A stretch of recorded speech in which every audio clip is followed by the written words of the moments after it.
Have you ever considered something alternative to air-inflated tires? Have you seen some of Yeah. these alternatives that have essentially spaces in between Yeah. the upper wall and the wheel? Have you thought about that? Yeah, we've had we haven't found a you know a tire that because you got to worry about road noise. You got to take out potholes and bumps. You got to have like good grip, but you also want to have low rolling resistance so that you get good range. Those are a lot of things to try to put into one tire. Then if you also say and it can't have air, it's like this is hard. But I'm talking to a guy who's putting people on Mars. You can't figure out an airless tire? it's an incremental constraint. So, I'm not saying there won't be such a thing. I think there will be, to be precise. Because it seems like we've just gotten way too comfortable with this idea the tires blow out and you get flats. It's very annoying. Flats are annoying. Yeah, very annoying. Yeah. Non-sport tires, by the way, are much less likely to have flats because They have more bounce. They go, like let's say you hit at the edge of a pothole. If you got more rubber wall, you got a longer way to go before you pinch the tire. So, sport tires tend to have more flats, especially in LA potholes. That's the worst. Yeah. Well, like there was one particular pothole on Sunset Boulevard. They would just take out so many Model S, like a boom, boom, both sides of the car. Really? Yeah. Damn.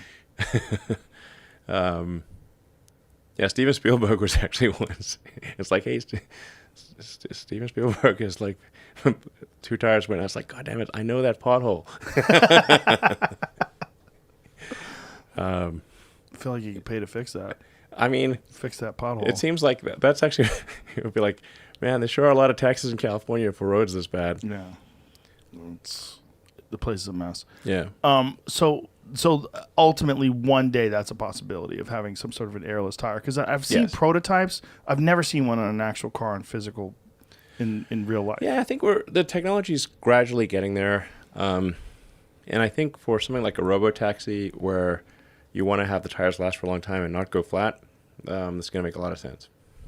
Yeah.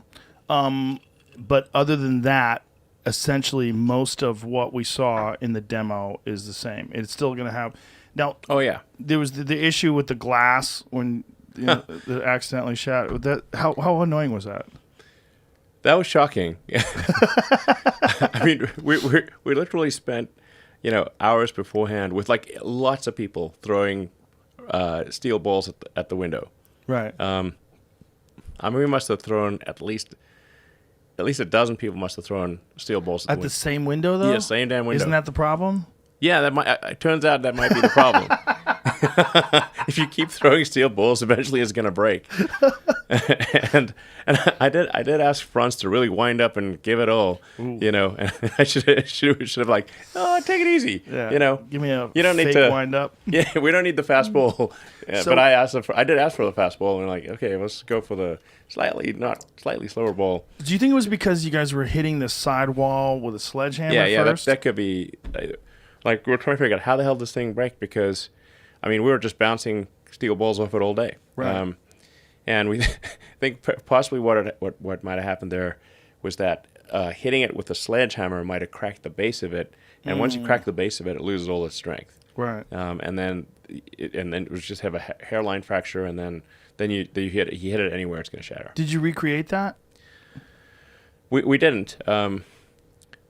It's also hard with test glass, like with like when you actually do production glass, it's much more robust than demo glass, because production glass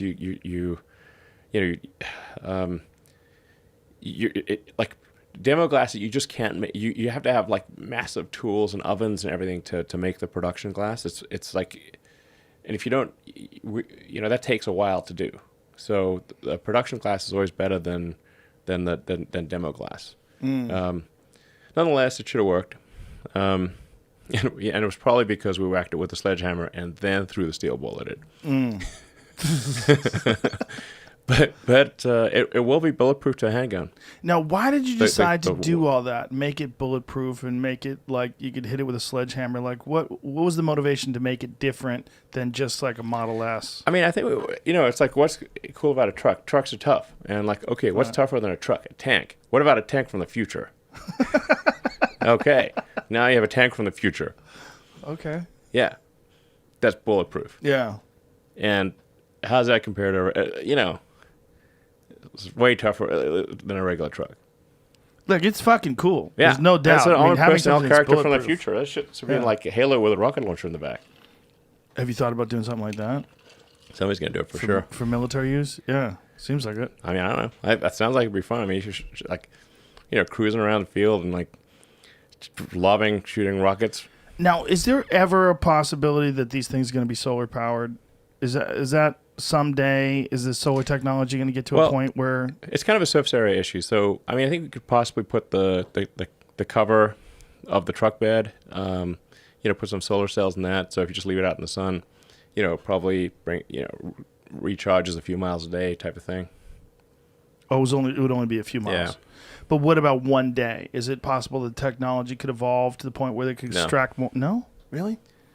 No, it's so there's about 1 kilowatt per square meter of solar energy, and then you're going to get probably 25% efficiency. So you got 200 watts a square meter, and then that's assuming that you're normal to the sun. So like you're at right angles, basically, like are you facing the sun or not? So when you add all those things up, you say how many square meters can you really get, and then how many watt hours per mile. So it's basically, if you could do 10 miles a day, you'd be lucky. Really? Yeah. And that's not going to change.